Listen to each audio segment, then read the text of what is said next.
Rena. Apa itu Rena, Ustadz?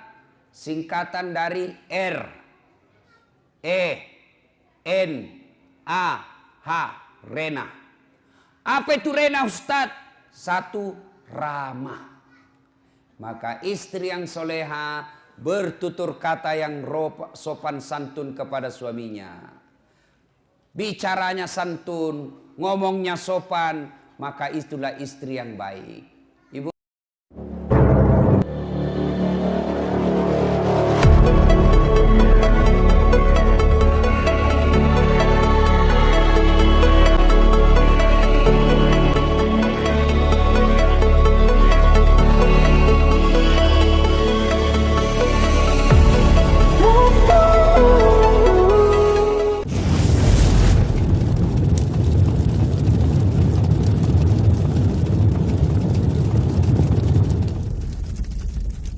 Malam ini tema kita keluarga yang dirindukan oleh surga.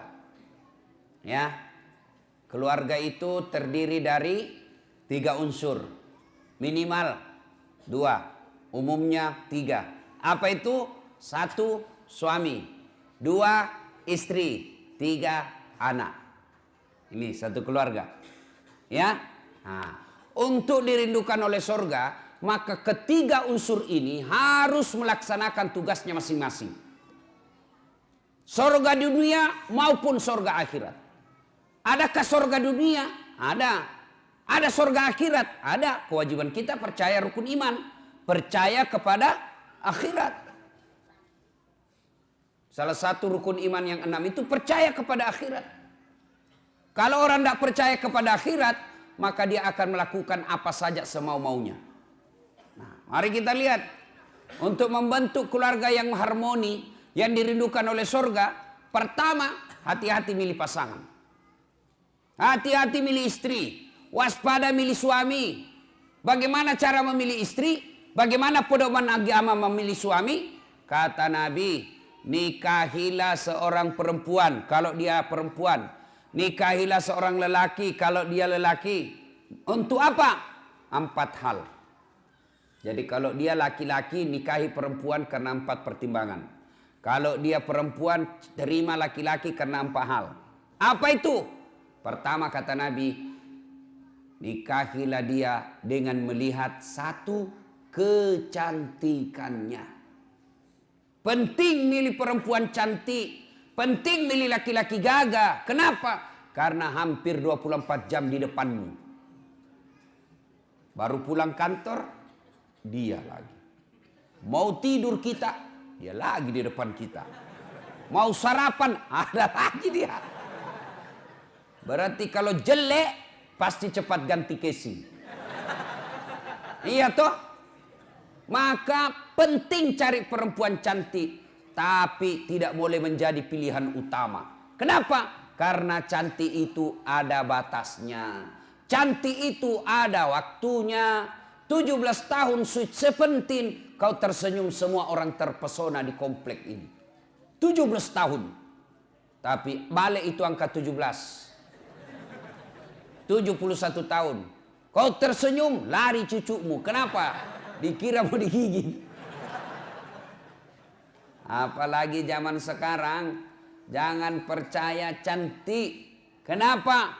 Cantik bisa ditipu-tipu. Putih betul fotonya, mulus. Ternyata kamera 360. Cantik, tapi tipu-tipu.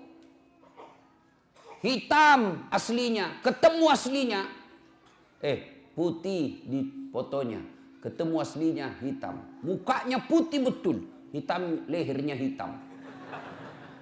Jangan percaya, bisa ditipu. Coba lihat sekarang. Usia 70 tahun bisa dikasih mudah, nampaknya seperti 50 tahun. Maka cantik penting, tapi tidak boleh menjadi pilihan utama. Kenapa? Karena cantik itu ada batasnya. Yang kedua kata Nabi, pilihlah dia menjadi istrimu karena keturunannya.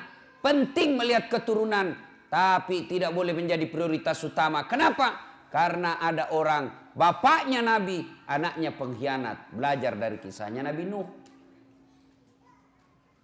Ada orang bapaknya penyembah berhala, anaknya menjadi nabi. Lihat kisahnya Ibrahim alaihissalam. Maka tidak boleh menjadi pilihan utama. Kenapa?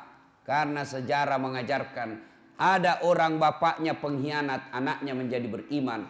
Ada pula bapaknya yang nabi, justru anaknya berkhianat. Yang kedua, pilihlah dia menjadi pasanganmu karena kekayaannya. Penting mencari orang kaya, tapi tidak boleh menjadi prioritas. Kenapa? Kekayaan juga ada batasnya. Dia kaya bapaknya, tapi anaknya 13. Bagi warisan, habis. Menjadilah lelaki yang tidak menggantungkan harta dan kebutuhan rumah tangganya sama mertua.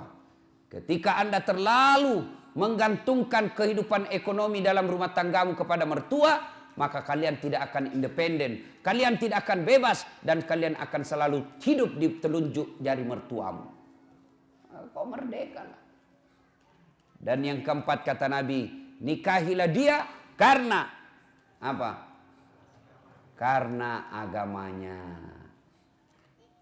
Lalu mahasiswa saya bertanya, Ustadz, kenapa agama nomor 4? Mestinya ke nomor 1. Betul, agama nomor 4. Tapi dia tidak titik di situ.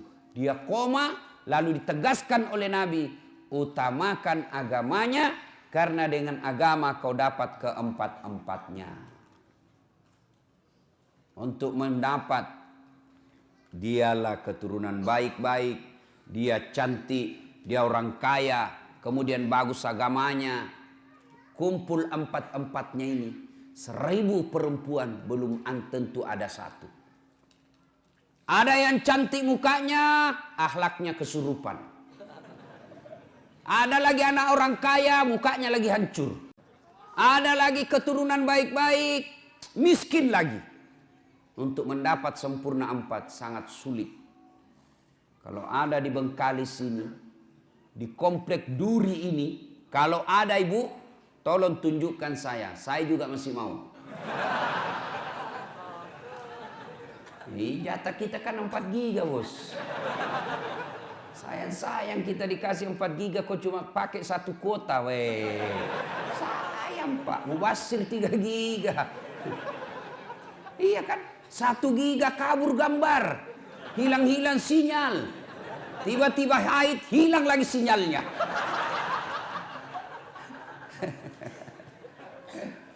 Nah itu dulu ya, agamanya baik-baik. Utamakan agama. Adik-adik cewek, kalian kalau sudah ada yang melamar, kau lihat dia rajin berjamaah, tutur katanya sopan, ya sudahlah, meskipun dia kerjanya belum jelas, tapi kalau sholatnya sudah jelas, kau terima itu.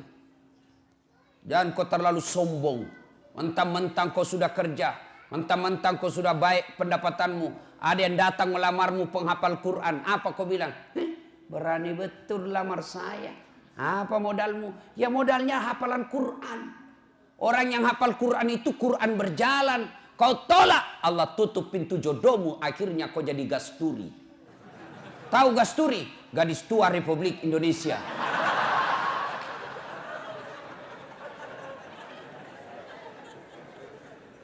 Bapak-bapak, nih bapak-bapak yang punya anak gadis. Jika kalian menemukan lelaki yang akhlaknya baik, agamanya baik, kau terlalu takabur dan sombong kalau kau menolak orang-orang yang baik agamanya. Rezeki Allah yang ngatur. Jangan kau jadikan bahwa orang nanti bahagia dalam rumah tangga kalau banyak duitnya. Kalau duit yang membuat orang bahagia, semestinya tidak ada orang kaya yang berantakan keluarganya.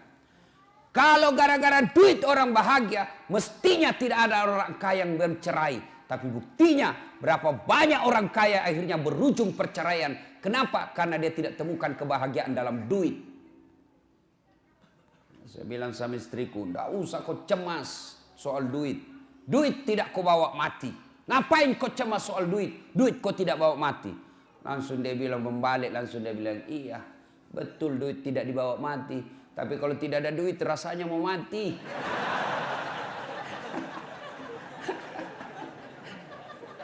Salatullah salamullah ala toha salatullah salamullah ala yasin. Alhamdulillah. Kalau mau keluarga bahagia yang dirindukan oleh surga, mulailah dari memilih pasangan. Keturunan baik-baik juga harus kita lihatnya, tapi tidak boleh menjadi prioritas dan menjadi ukuran yang mutlak. Tapi yang kata Nabi, utamakan agamanya. Kalau agamanya baik, meskipun mukanya tidak cantik, tapi akhlaknya yang baik, maka memperbaiki rasa wajah dilihat. Ya, yang paling sial jelek, keturunan pencopet, akhlaknya hancur, miskin, tak tahu pula ngaji. Nauzubillah min zalik. Mudah-mudahan tidak ada seperti itu jodoh kita. Pak, ya, kalau ada yang senang anak gadisnya, Pak, tanya agamanya baik atau tidak. Gimana cara melihatnya? Gampang. Gimana caranya? Ada anak kita yang senang, panggillah dia jam 5. Nah, kau datanglah jam 5 sore ya. Ya om, datanglah di jam 5. Cerita, masuk maghrib, suruhlah asan. Kau asan nak, sudah masuk maghrib, mulai pucat itu.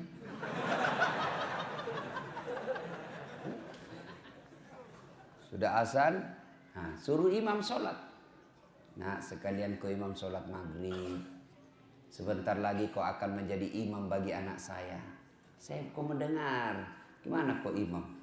Kalau dia sudah jadi imam baca Al-Fatihah masih lancar. Begitu surah pendek, langsung dia ambil pilihan paling tepat.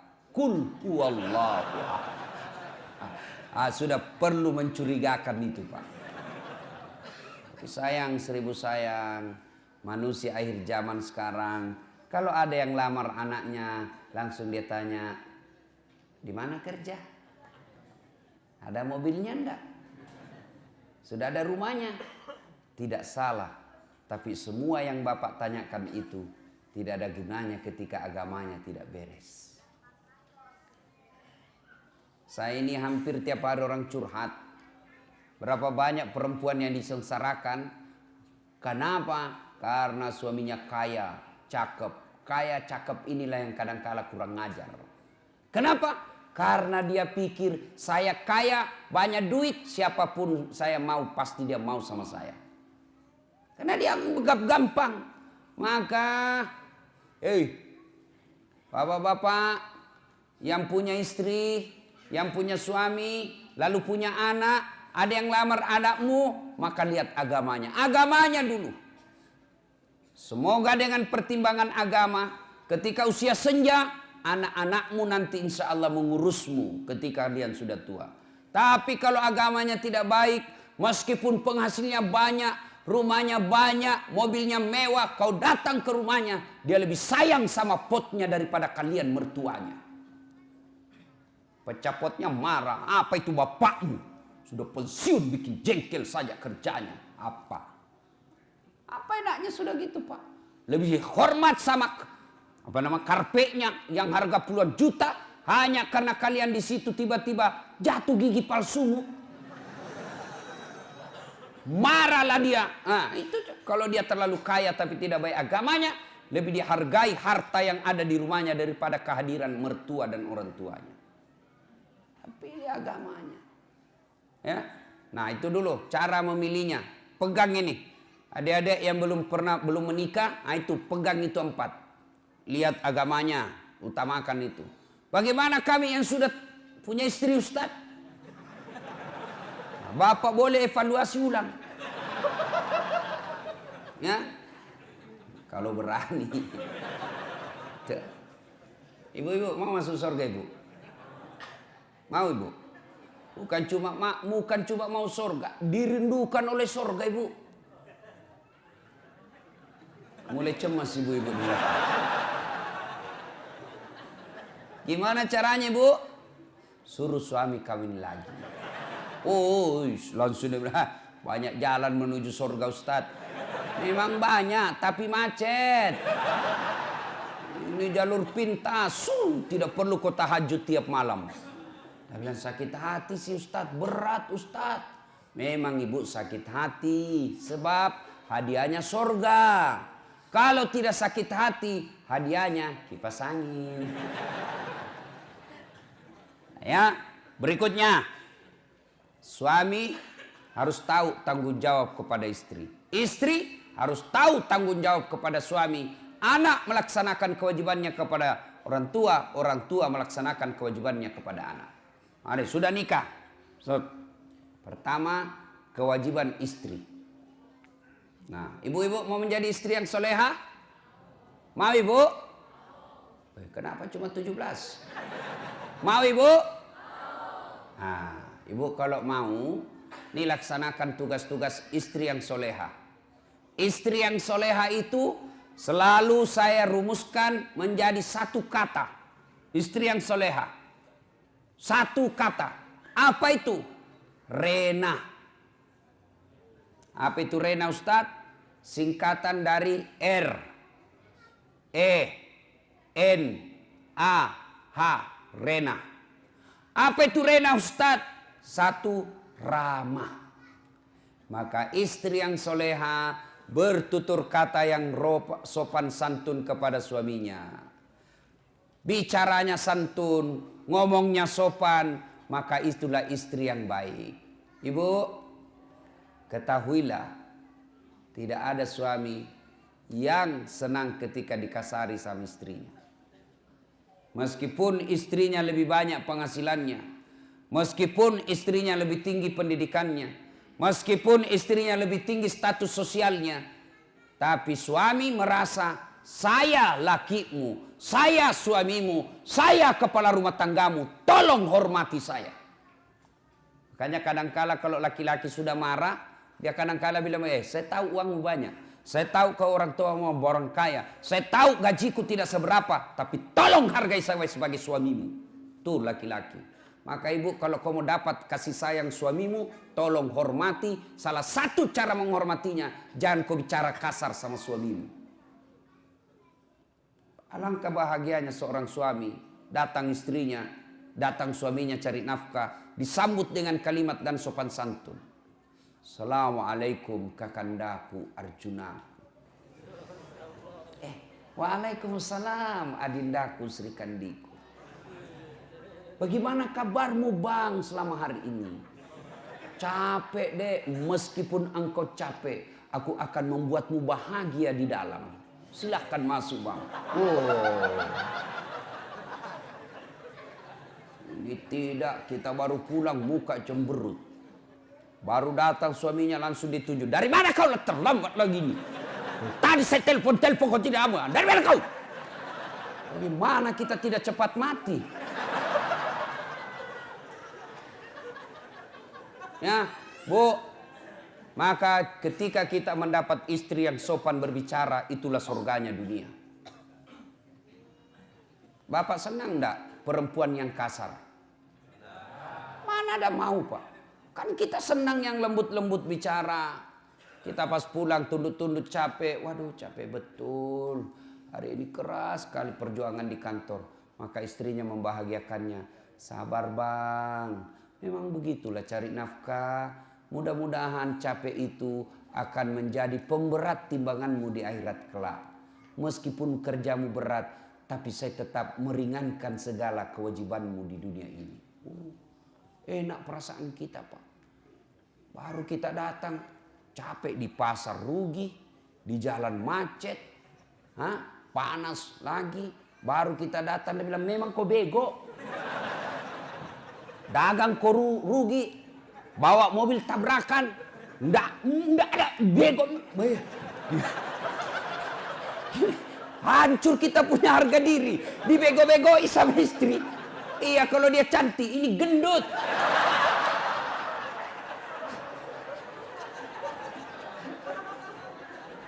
Ya, R, ramah. Yang kedua, RE, apa itu? Elok. Istri yang soleha, maka dia berpenampilan cantik dan menarik di depan suaminya. Bayangkanlah istrimu masing-masing.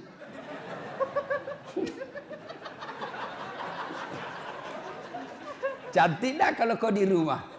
Oh, saya lihat perempuan akhir zaman sekarang. Kalau dia mau pi pengantin, cantik memang Pak. Wah, harumnya itu. Masih kita 2 meter sudah tercium. Walisnya di racing.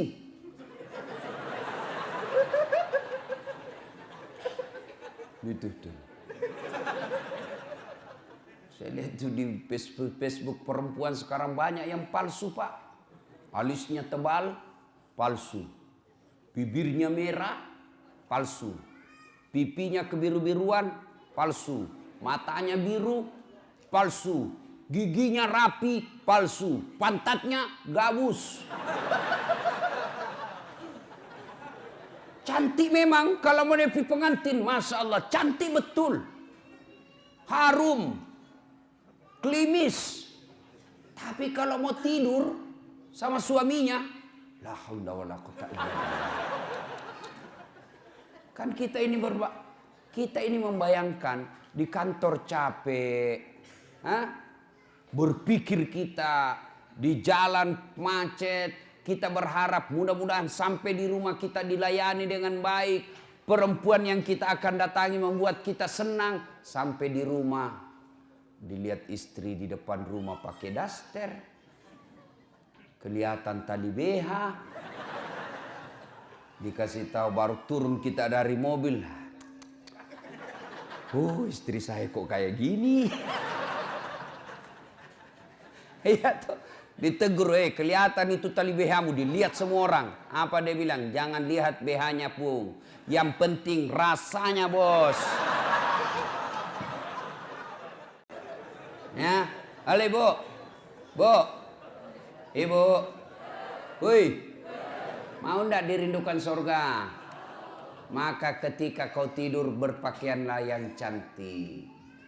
Itu dalam sebuah hadis Nabi jelaskan, malaikat mendoakan wanita, misalnya ibu dandan nih, dandan sebelum tidur, maka malaikat mendoakan sepanjang tidurnya ibu, ya Allah, rahmati wanita ini karena dia berdandan untuk menyenangkan hati suaminya. Itu didoakan sepanjang malam. Ayo ibu terpraktek sebentar. Mau tidur kau seksi sebentar. Kalau perlu pakai baju renang.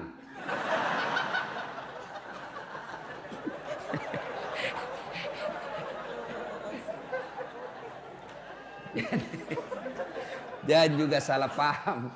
Mentang-mentang sudah dengar, dia sudah cita-cita besok kalau datang suami saya akan penampilan lain dari yang lain. Dia pakai pantopel, pakai rok mini-mini, baju sempit, dia kuncir 3 rambutnya. Satu mau datang suaminya, astagfirullah. Kesurupan istri. Ya, tapi wanita yang dandan untuk menyenangkan hati suaminya itu ibadah.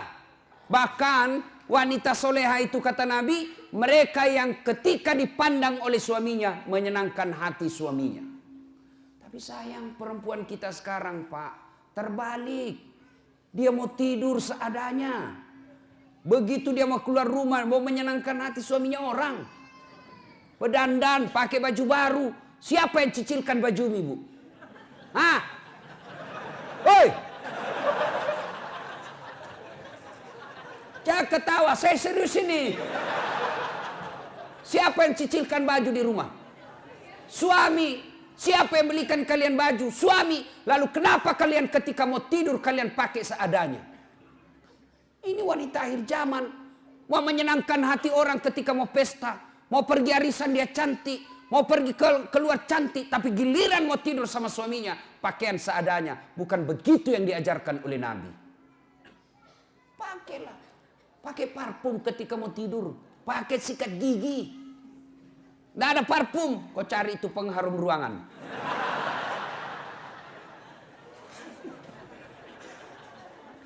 R-E-N. Apa itu N? Nikmat. Istri yang soleha pandai memasak makasakan kesenangan suami. Sayang 1000 sayang. Wanita zaman sekarang. Mereka tidak mau belajar masak. Mereka tidak mau belajar masak. Perempuan-perempuan dulu ketika mau menikah dipanggil sama calon mertuanya. Nak, sini kau nak. Itu calon suamimu, anak saya, dia paling senang sayur kangkung. Besok dia marah, nih begini caranya. Ini yang kau bikinkan. Ini maksakan kesenangan anak saya. Dan itu memang ibu-ibu dulu, itu dia tahu semua masakan kesenangan anaknya. Ibu saya itu di kampung, dia bisa bedakan itu. Oh, kalau anak saya yang pertama itu ini dia senang. Itu anak saya yang ini dia senang ini. Dia tahu semua masakan kesenangan. Maka istri yang baik, maka dia tahu masakan kesenangan suaminya. Tidak bisa tiap hari, ya sudahlah sekali sebulan. Ketika kau sudah terima honornya suamimu, kau masaklah yang dia senang suamimu. Telepon suamimu, bang, jangan makan di luar. Saya masak spesial hari ini buat abangku sayang. Itu kan enak. Kita mau pulang tiba-tiba masuk WhatsApp. Bang, jangan makan di luar ya bang. Hari ini saya masak spesial buat abangku. Sebut aja mau makan apa hari ini. Tenangkan perasaan. Dan itu laki-laki bu. Kalau kau SMS begitu. Dia kasih lihat semua temannya di kantor. Hei, lihat istriku. Istri yang soleha. Iya kan Pak? Tapi apa Bapak pernah di WhatsApp seperti itu? Paling WhatsAppnya, jangan lupa singgah telur bang. Masih baik kalau telur, ini pembalut disuruh kita beli Pak. Apa ketawa membayangkan diri sendiri? Bu, sekarang tapi sayang wanita sekarang. Mereka lebih senang baca-baca kosmetik ya daripada resep membahagiakan suami. Dan kita juga Pak, kalau istri di rumah masak, hargai masakan suami, istri. Itu istri paling emosi kalau dia sudah masak serius lalu Bapak tidak kasih pujian. Membahagiakan istri itu memuji masakannya. Bahkan dari semua jenis bohong, satu bohong yang boleh bahkan berbahagia. Berpahala ketika Bapak bohong. Apa? Bohongnya seorang suami untuk membahagiakan istrinya. Boleh. Contoh. Tiba-tiba istri kita hijrah. Bertobat. Lalu dia baca ceramah, nonton ceramah Ustadz Das'ad. Salah satu kewajiban istri memasak masakan kesenangan suami. Kalau dia pergi lama masak. Dia naik Gojek lah pergi pasar. Ya 1 jam dia keliling. Dia keliling itu pasar untuk mencari yang paling murah. Perempuan kan begitu Pak. Hobinya nawar. Beda 5.000 dia keliling pasar itu. Sudah sampailah di rumahnya. Panaslah dia masak. Dia sambil baca buku resep. Dia belajar. Begitu datang suaminya senanglah dia. Wah masakan spesial ini. Begitu dicoba suaminya.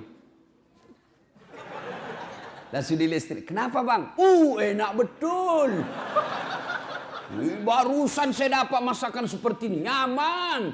Bapak boleh bohong seperti itu. Bahkan bapak akan menghancurkan perasaannya istri. Ketika bapak terlalu jujur waktu itu. Goblok. Beleng-beleng lu. Hancur perasaannya perempuan. Coba kalau bapak terlalu jujur waktu itu. Bagaimana hancurnya perasaan istri. Maka ibu-ibu belajarlah memasak. Ya. Sekarang ibu-ibu malas masak Pak. Dia lebih senang go food. Tidak tahu kalau di sini apa ada itu ya makanan dibeli semua. Itu kalau kota-kota besar Pak semua dibeli. Sambal terasi pun yang sudah diulek-ulek dibeli Pak 10.000. Semua dia beli. Lalu ibu bertanya, Ustadz, dosa enggak? Saya bilang selama suamimu ridha, tidak keberatan, tidak berdosa. Tapi ingat, tidak ada pahala yang bisa kau kumpul untuk masuk surga. Tidakkah ke pasar berkeringat itu pahala? Tidakkah mengulek-ulek itu kalian capek pahala?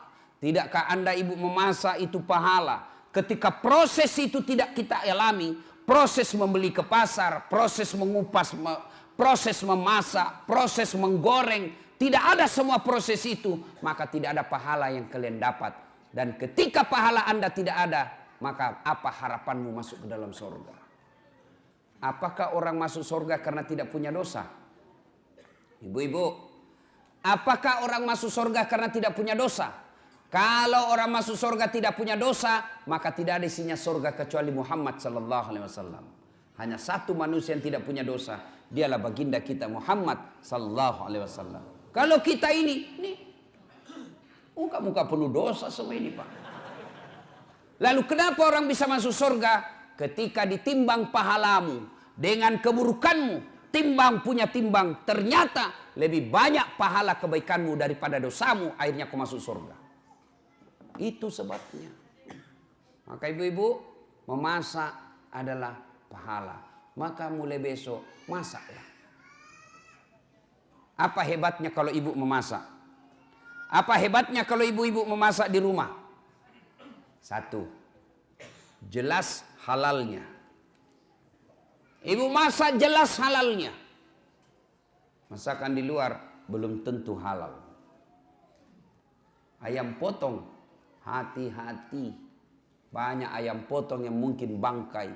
Banyak ayam potong yang mungkin tidak halal. Kenapa? Karena yang memotong bukan orang Islam. Banyak ayam potong barangkali haram. Kenapa? Karena dipotong bukan atas nama Allah. Pernahlah saya melihat orang ayam potong, Pak. Dia potong ayam, tidak dia baca basmalah. Kan itu kalau orang potong ayam 1 ekor, 1 basmalah. Bismillahirrahmanirrahim. Ambil lagi, bismillahirrahmanirrahim. Ini penjual ayam potong. Dia potong ayam 30, Pak. Dia cuma bilang bismillahirrahmanirrahim kali 30. Tidak boleh, bos. 1 ekor 1 bismillah. Hai Bapak, saudara-saudara sekalian. RENA. Sekarang A. Apa itu A? Anggun. Istri yang soleha, cerdas. Ibu-ibu belajar. Kalau ibu tidak belajar, siapa yang didik anak? Ibu bahkan repot ketika ibu tidak punya pendidikan agama. Bagaimana cara mentransfer ilmu agama ke anak kalau tidak ada yang kita transfer? Ada ibu ditanya sama anaknya, "Mak, kenapa tahun lahirnya Nabi disebut tahun gajah?" Apa dia bilang mamanya? "Karena bukan tahun kambing, Nak."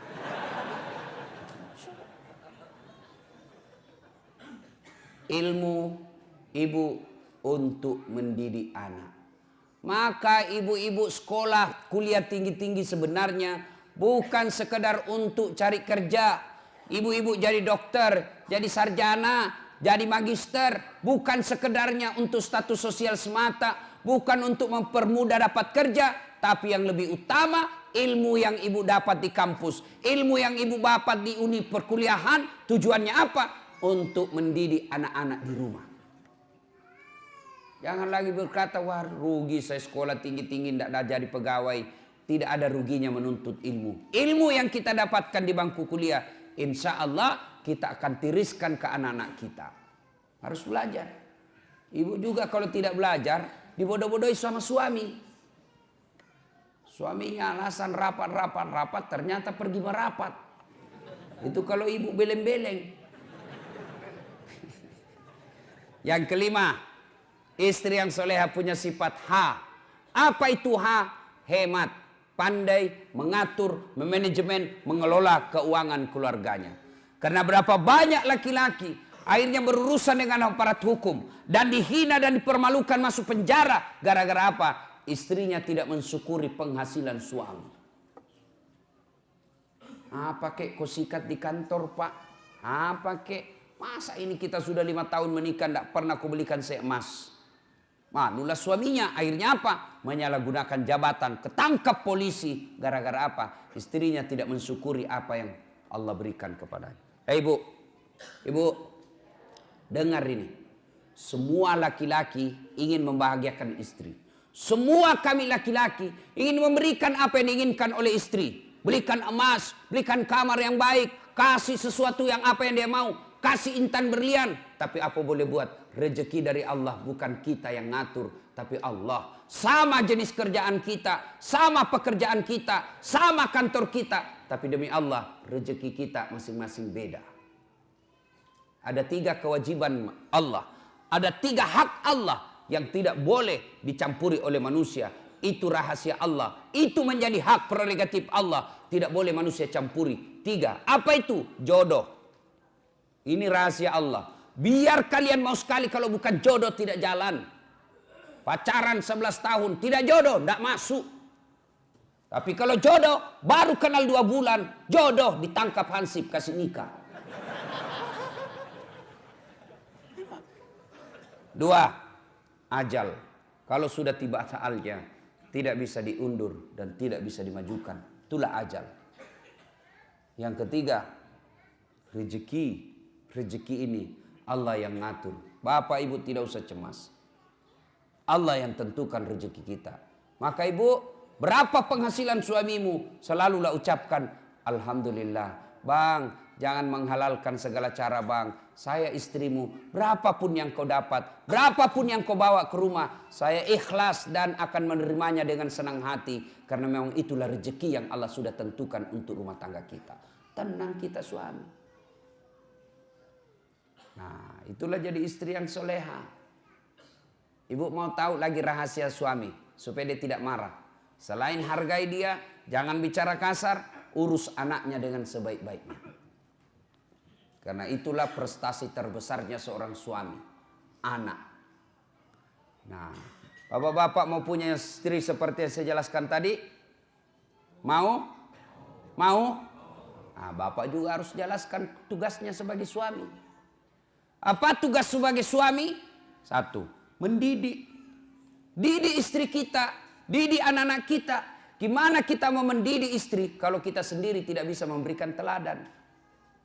Dan mendidik istri tidak sekedar mengharapkan apa yang didapat di bangku kuliah, tapi mendidiknya harus kita memberikan contoh yang baik.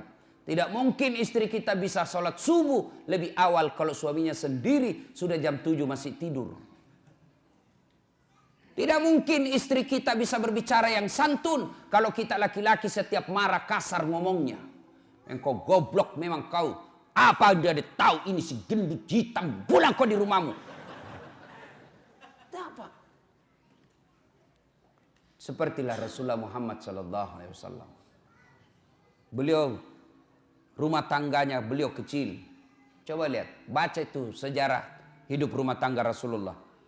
Rumah beliau dijelaskan oleh riwayat kalau beliau berdiri sholat jamaah, kepalanya Rasulullah tersentuh dengan plafonnya. Bayangkan, kecilnya itu rumah Rasulullah. Kalau beliau sujud berjamaah dengan Aisyah, kepalanya Aisyah mengenai kakinya Rasulullah Muhammad SAW. Begitu kecilnya rumahnya. Tapi beliau dalam keadaan rumah yang kecil itu, baiti jannati, rumahku laksana surga bagiku. Kenapa Rasulullah? 1, karena Rasulullah memberikan keteladanan. Memuliakan istrinya, tidak pernah menghina istrinya, tidak pernah kasar bicara sama istrinya, tidak pernah menyakiti hati istri beliau, padahal beliau punya istri 11. Bapak berapa istri? 1. Kenapa 1? Hah? Pernah dengar cerita orang kaya banyak sekali amalnya Pak, diadili. Namun panggil tersangka 10 maju. Rumah berapa? 5. Mobil alhamdulillah sesuai jumlah keluarga. Anak saya 5, masing-masing saya belikan mobil, istri juga saya 7. Sedekah alhamdulillah saya membangun 1 masjid. Orang-orang miskin saya bantu. Haji alhamdulillah 2 kali haji, umroh tiap tahun. Sholat, alhamdulillah 5 waktu saya tunaikan, sunnah-sunnah pun saya jalankan. Alhamdulillah, wah kau rupanya orang baik. Haji, silahkan kau masuk surga. Nah, sudah dia surga. Tinggal beberapa langkah masuk dalam surga, dipanggil kembali sama malaikat. Haji, haji, haji. Tunggu dulu. Apalagi malaikat. Nah, ini tunggu dulu. Masih ada 1 pertanyaan yang luput ini. Apa?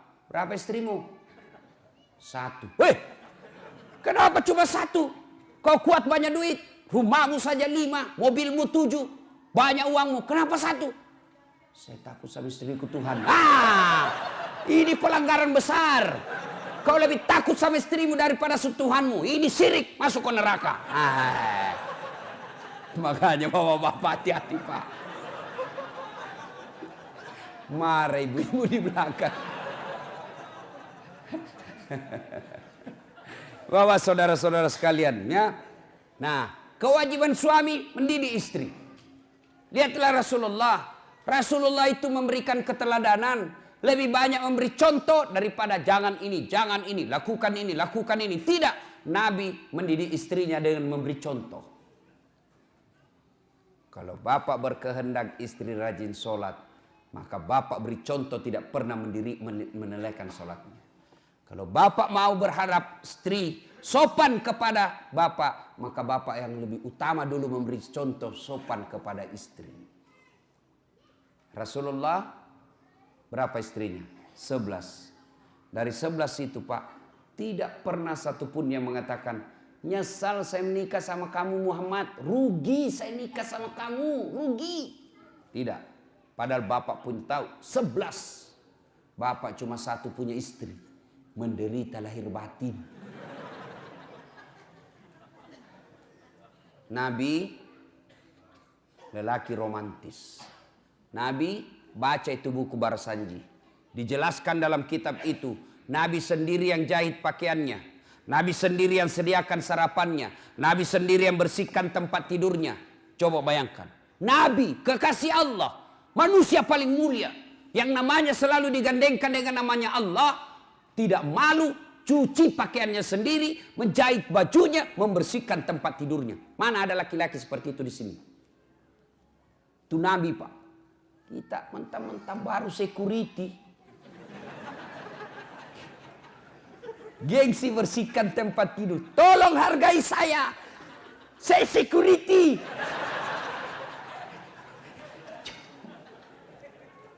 Itulah Rasulullah. Tidak malu bersihkan tempat tidurnya. Coba. Mulai besok Pak. Memperbaiki diri rumah tangga kita. Berikan contoh yang teladan yang baik. Jangan pernah kasar bicara sama istri. Nabi romantis. Begitu romantisnya Nabi. Masya Allah. Minum. Beliau kalau minum, setiap minum begini, coba saya kasih contoh ya. Oh ini ada yang sudah terbuka. Misal Pak ya, beliau minum. Bismillahirrahmanirrahim. Dia kasih istrinya. Hebatnya lagi, bekas bibirnya istrinya yang diminum. Jadi beliau minum, gini. Kasih lagi istri. Minum lagi setetuk, kasih lagi istri. Hebatnya bekas bibirnya istrinya. Coba kalau bapak minum bekas bibir istri. Kenapa bang? Bau betul mulutmu.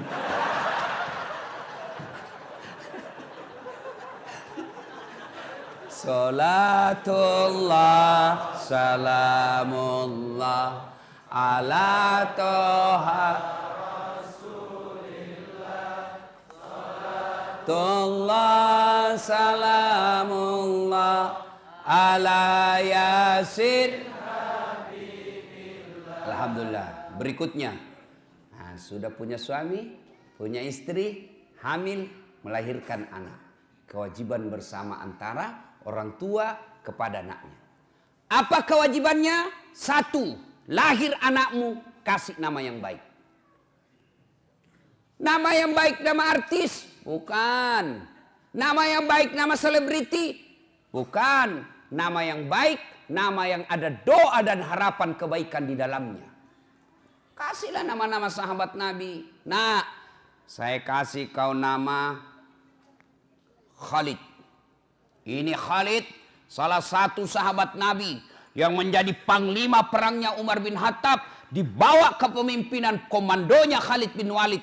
Tidak pernah satu kali pun perang yang dia pimpin kalah. Inilah Khalid, saya mau kau nanti menjadi besar panglima orang Islam yang membela agamamu. Nih, saya mau kau seperti Khalid. Nah. Lahir anaknya perempuan besar. Nah, saya kasih kau nama Sumayyah. Siapa Sumayyah, Pak? Nih Sumayyah, wanita, budak, pembantu zaman dulu. Tapi akidahnya kuat, tidak pernah mau menghina Islam, tidak pernah mau menyerah membela Islam. Sampai dibunuh oleh majikannya hanya karena dia tidak mau mengatakan Muhammad pembohong. Dipaksa mengatakan Muhammad pembohong. Dia ludahi Abu Jahal mukanya. Pak! Abu Jahal, mukamu lebih hina daripada kotoran onta. Marah Abu Jahal, dia tikam Sumayyah, meninggal. Manusia pertama mati syahid bukan laki-laki. Sumayyah, saya mau seperti kau bela agamamu. Sumayyah. Jangan kasih nama artis. Apa artis? Iya kalau baik akhlaknya. Coba lihat artis-artis kita sebagian. Ramadan dia pakai kudung. Ramadan dia nangis-nangis, Pak. Selesai lebaran telanjang lagi pakaiannya. Mau anak-anak kita menjadi orang munafik seperti itu. Saya mau kasih kau nama siapa? Lionel Messi. Supaya kau jago main bola. Apa jago main bola? Sampai sekarang saja PSSI selalu ribut. Kasih nama-nama baik-baik, Pak. Jangan lagi berkata apa arti sebuah nama. Bayangkan seandainya tidak ada nama semua di sini, Pak. Terutama kalau pilih caleg. Gimana memilih caleg kalau tidak ada namanya? Pilih saya, siapa? Anu.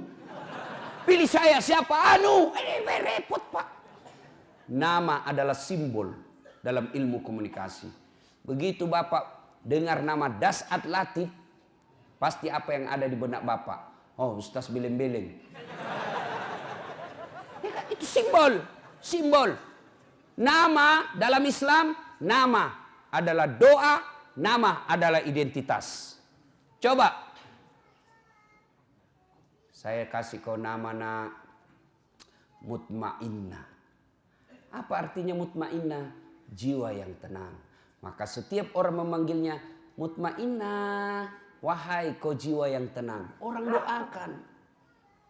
Kalian juga ini untuk saya ingat. Kalian yang punya nama Muhammad, jangan kau hina itu nama. Kalian yang punya nama Muhammad tapi sifatmu menghina Muhammad, kalian akan tanggung jawab nanti di akhirat. Marah itu yang menyandang nama Nabi. Dan ketika kalian cinta kepada Nabi, nama Muhammad jangan kalian tulis ringkas-ringkas. Namamu misalnya Faisal. Muhammad Faisal. Kau tulis M Faisal. Apa itu M? Makan. Mandi. Mencret. Jangan kau rungkas itu. Itu manusia mulia. Tulis panjang-panjang. Muhammad. Jangan kau tulis M Faisal. Lebih Faisalnya kau ringkas. Muhammad F. Jangan F Faisal. M Faisal. Lebih kau Muhammad F. Panjangin tulis itu. Manusia mulia itu. Jangan ringkas-ringkas nama. Penting jangan seperti mahasiswa saya. Dia tulis namanya. W. Taufik. W. Yang betul namamu itu tulis. Jangan kau ringkas-ringkas. Tulis itu. Tidak muat absen Ustaz. Tulis. Tidak muat. Weh, benar ternyata memang panjang Pak. Apa itu W Taufik? W. Ternyata kepanjangannya wabillahi taufik wal hidayah. Assalamualaikum.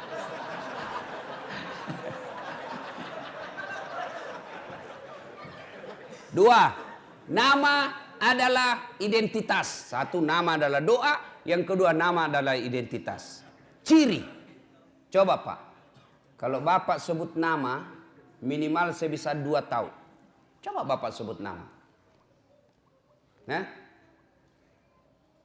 Misal Bertus Ginting.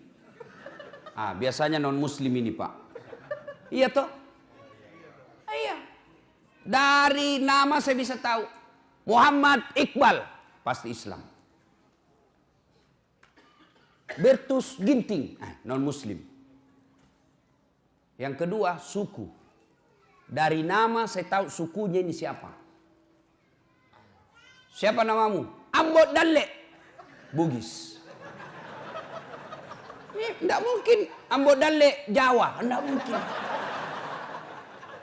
Tak mungkin. Paling kalau Jawa Margono, Jokowi. Jawa itu. Susilo Bambang Yudhoyono. Jawa Pak. Kalau Ambot Dalle, Bugis. Tidak mungkin. Siapa namamu? Ambot Dalle. Suku Klaten. Tidak mungkin Pak. Ya. Nah, kasih nama yang baik. Lahir anak, kasih nama yang baik. Yang kedua, kewajiban orang tua mendidiknya. Didik anak. Bagaimana cara mendidik anak? Silakan baca buku-buku riset. Tapi bapak keliru dan sesat ketika bapak mendidik anak meninggalkan Al-Quran. Allah mengabadikan satu surah untuk kita orang Islam, metode dan tata cara yang tepat dalam mendidik anak. Surah apa Ustadz? Ada yang tahu? Ada yang tahu? Coba saya kasih hadiah. Ayo, angkat tangan. Siapa yang tahu? Saya kasih hadiah. Siapa? Ayo, mana? Ya. Anak muda. Siapa? Surah apa? Angkat tangan, sebut, naik ke sini. Nah, Bapak Pak.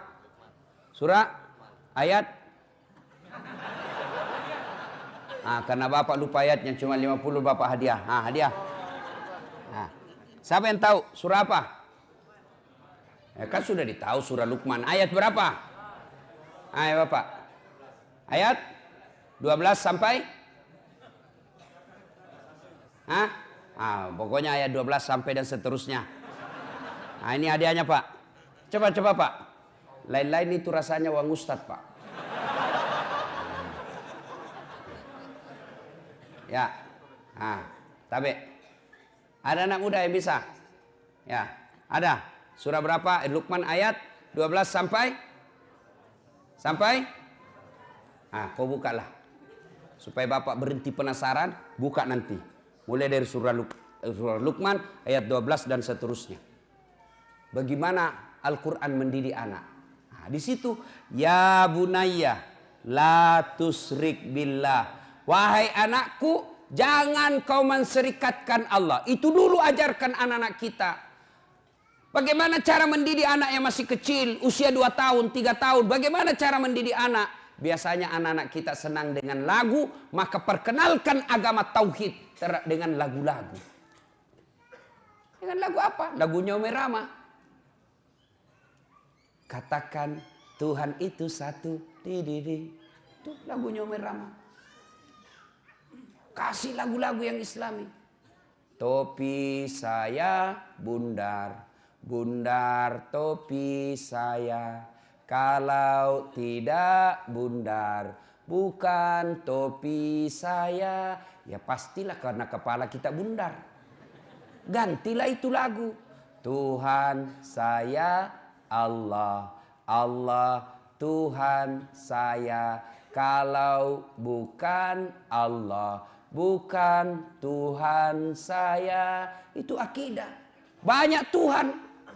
Ada Tuhan Siddhartha Gautama, ada Tuhan Sang Buddha, ada Tuhan Yesus Kristus. Tapi kita orang Islam, Tuhan kita Allah. Tuhan yang saya sebut tadi bukan Tuhan orang Islam. Tuhan kita Allah. Siapa itu Allah? Pencipta alam semesta. Jelas. Ibu-ibu dulu kan bagus-bagus lagunya mendidik anak. Masuk bulan Maulid seperti ini, dia lagu-lagu Maulid. Pada zaman dahulu kala, pada zaman jahiliyah, lahirlah seorang Rasul yang terakhir dan mulia. Anaknya bertanya, siapa ya mak? Nabi terakhir mak. Dan lanjut lagi nya, Nabi Muhammad namanya. Terus siapa nama ibunya mak? Siti Aminah ibunya. Bapaknya siapa mak? Abdullah nama ayahnya. Di mana tinggal? Di Dumai atau Bangkalis? Madinah tempat tinggalnya. Oh gitu ya mak. Terus gimana lagi dong mak? Setelah dewasa diangkat menjadi rasul. Siapa yang angkat mak? Vice President atau security? Oleh Allah yang kuasa.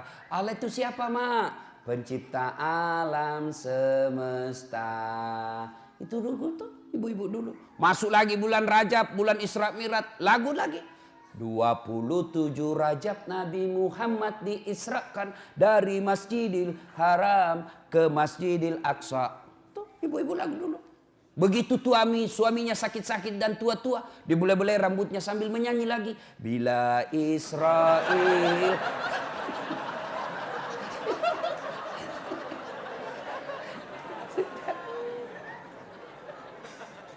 Kenalkan akidah melalui lagu-lagu. Apa salah lagu-lagu? Enggak, ini adik-adik nih. Banyak juga ini yang baru belajar agama 3 bulan. Itu pun kelas Google. Lagu haram, sesat. Kenapa sesat, Dek? Tidak ada pasal Nabi. Siapa bilang? Nabi ketika hijrah dari Makkah ke Madinah. Sampai di Madinah kan disambut dengan lagu. Tala'al badru alaina min saniyatil wada. Itu kan lagu. Jadi lagu itu tergantung redaksinya. Kalau lagu maksiat ya haram. Kalau lagu-lagu dakwah ya boleh dong.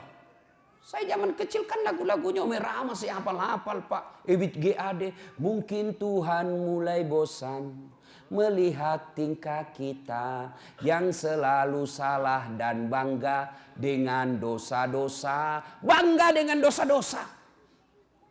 Coba. Itu lagu-lagu dulu. Dari pintu ke pintu. Pengamen. Lagu-lagu dulu Pak. Lagunya Umi Rahma kita hafal-hafal Pak. Mengapa minuman itu haram? Karena merusak kepikiran. Itu lagu-lagu dulu Pak. Sekarang lagunya anak-anak. Pulang-pulangku berbadan 2. Ya, Bapak saudara-saudara sekalian. Nah, mendidik anak kita. Didiklah dengan akidah, sampaikan pendidikan akidah, mendidiknya. Nah, yang ketiga, memberi makan. Tugas suami lebih fokus kepada mencari nafkah. Tugas istri lebih utama kepada mendidik. Kenapa? Karena istri lebih banyak tinggal di rumah ketimbang suami. Suami lebih banyak di luar, istri lebih banyak di dalam. Apa tidak boleh istri cari nafkah? Boleh, tapi tujuan utamamu, tugas utamamu adalah mendidik anak. Tugas utama laki-laki cari nafkah. Karena cari nafkah lebih banyak di luar, maka tanggung jawab lebih utama mendidik anak kepada istri. Maka prestasi istri bukan menjadi ketua partai. Prestasi istri bukan sekadar menjadi ketua DPR. Tapi prestasi istri yang terbesar dan sangat mulia adalah ketika anaknya dilahirkan menjadi anak-anak yang soleh dan soleha. Kenapa negara kita hancur seperti ini? Pilih lagi pejabat bikin gaduh. Kenapa? Salah satu sebabnya karena orang tua gagal mendidik anaknya. Coba kalau orang tua semua berhasil mendidik anaknya, maka dia akan mendapat anak-anak yang soleh dan soleha, anak yang taat beragama, akhirnya jadi pejabat yang taat beragama. Ibu bapak saudara-saudara sekalian yang saya hormati. Memiliki keluarga yang dirindukan oleh surga, tentu harus berpedoman kepada Al-Quran. Maka tidak boleh menyandarkan rumah tangga semata-mata karena dunia semata.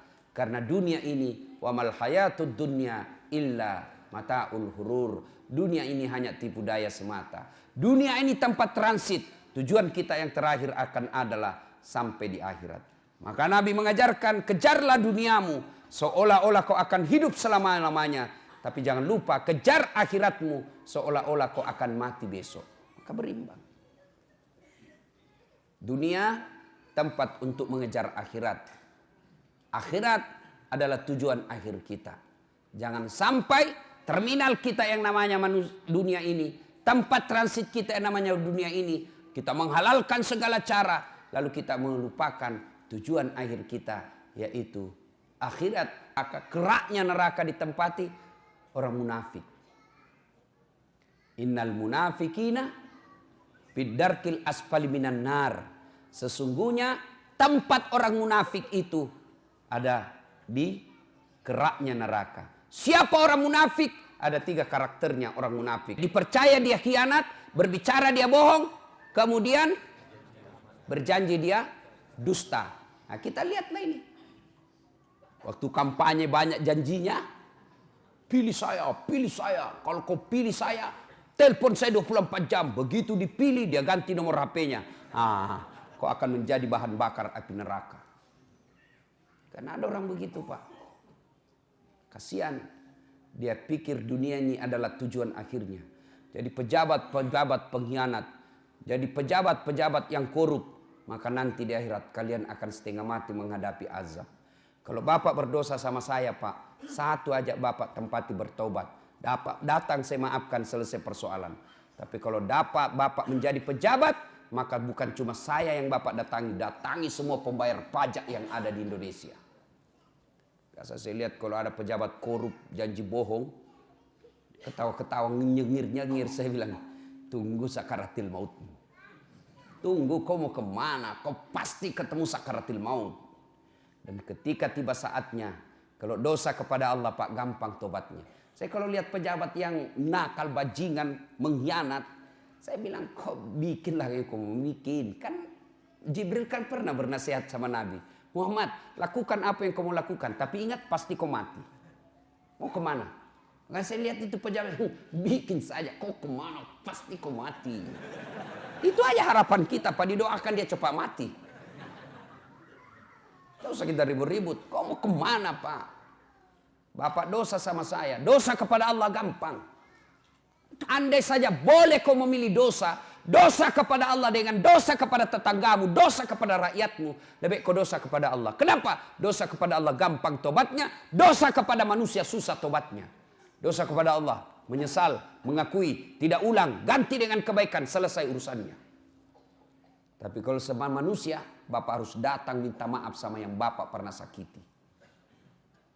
Jadi bupati-bupati pengkhianat, seandainya dilihat itu, Pak, tanggung jawabnya sebagai pemimpin, tidak ada orang mau ikut pilkada, Pak. Susahnya jadi pemimpin, Pak. Di satu kabupaten ada yang menjual khamar dan orang pejabat tahu, maka semua dosa-dosa di situ dia tanggung itu pejabat. Kalau dosa kepada Allah gampang. Tapi kalau dosa kepada manusia, Bapak harus datang kepada seluruh rakyat minta maaf. Bukan cuma itu, kalau berkaitan dengan uang negara yang kau salah gunakan, kembalikan itu uang. Selama uang hasil jarahan itu kau ambil, selama itu tobatmu tidak diterima Allah. Dan pada saatnya nanti tiba, kita diadili, disuruh pikul itu mereka yang pernah mencuri uang negara. Misalnya pernah korupsi 2 miliar, disuruh pikul itu, Pak, 2 miliar. Kita lewat, ternyata rumahnya mewah hasil rampok. 2 miliar, dia bilang anak mahasiswaku, sedikit itu 2 miliar Ustaz, dikantongi aja kalau dolar Singapura. Saya aku bayangkan dolar Singapura, memang aku bisa kantongi 2 miliar dolar Singapura, tapi uang koin. Tangis itu uang koin 2 miliar, berapa karung kau pikul cilaka. Nah, ibu bapak, saudara-saudara sekalian, semoga Allah Subhanahu wa taala menjadikan kita penghuni surga. Surga di dunia dan insya Allah surga di akhirat. Inilah tausiah kita, mudah-mudahan ada manfaat.